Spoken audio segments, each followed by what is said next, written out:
Tignan nyo yung tutulo. Ayan o. Yun o, may tubig. May tubig mga pare. May tubig yun. Ayan o. Yung tumulo. Tubig.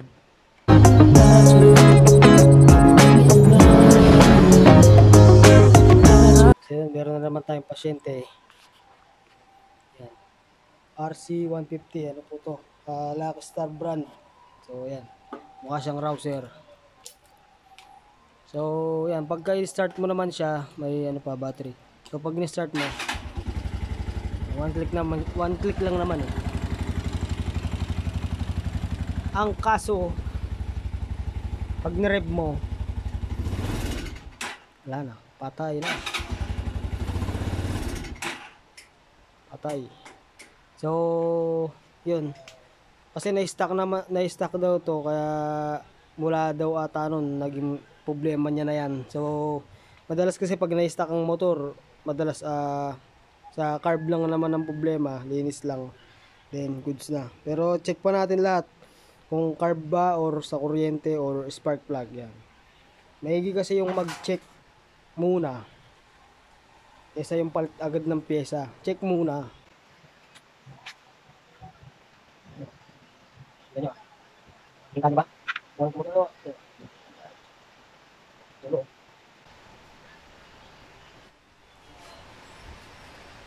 So ako mga par, tinatanggal ko na to. Kasi ito yung cost ng yun nga, tubig, buhangin. Yan, minsan, tubig na may buhangin, minsan ito.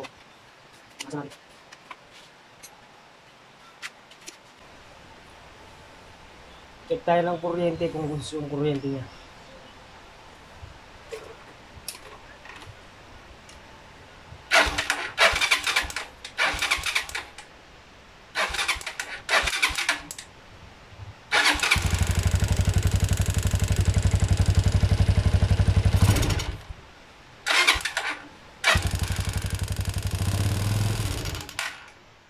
Ayun, good sa kuryente, malakas. Check tayo spark plug.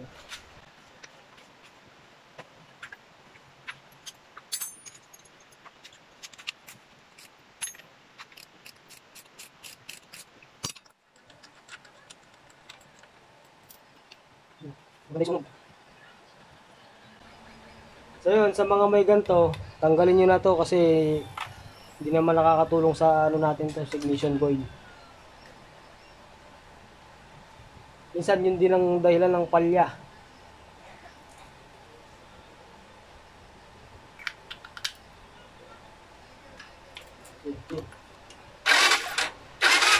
So far, so good. So goods pa yung ano niya, spark plug niya, ganda pa yung spark. So linisan lang natin to.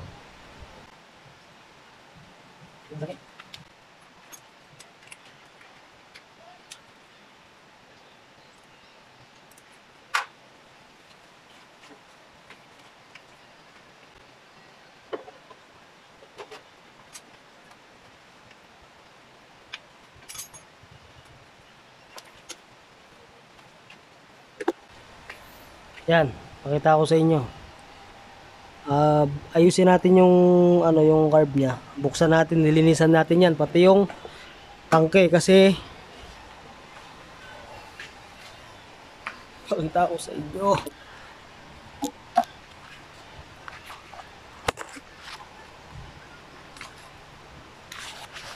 Yan, tinanggal ko yung gas hose. Yan. Yan, tinanggal ko. So, yan, tignan nyo yung tutulo. Ayan o.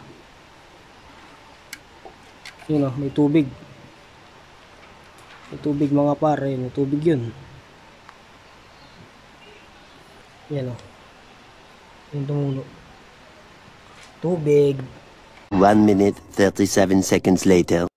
Okay mga pare. Yan, ganyan kasi yung ginagawa ko pag nagdidrain ako ng tangke bago ko baklasin yung tangke kasi para hindi masyadong mabigat. Tinatanggalan ko muna siya ng laman o binabawasan ko pagka marami pang kailangan baklasin. Yan. So pagka medyo na bawasan na ng konti habang binabaklas niyo yung tangke or yung mga fairings niya, at least bawas na yung laman. So napatulo na, parang hindi masyadong mabigat. Yan. Yan. So tanggalin natin yan. Lilinisan ko muna.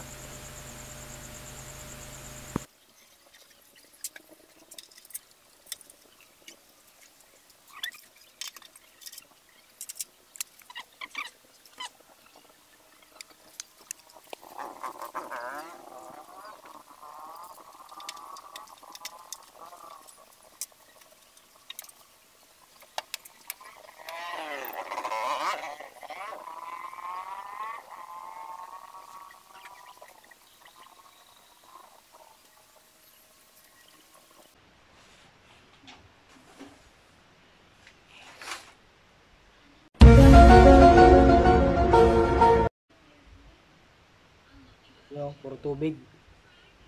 Tubig. A few moments later. So yun na mga par. Okay na yung motor. Naisalpak na natin yung carb. Ayan.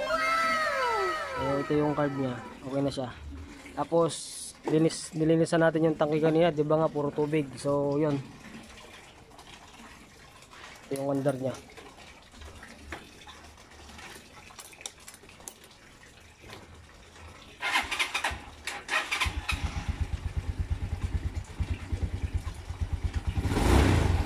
Hindi na siya namamatay pagka nirev mo. Ang galing! Ang galing!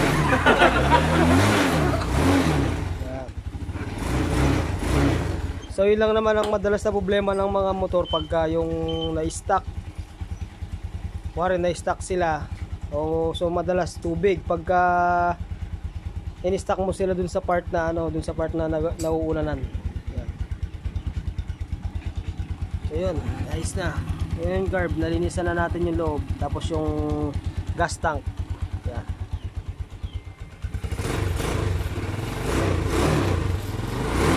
Ayun par, tips na. Peace out.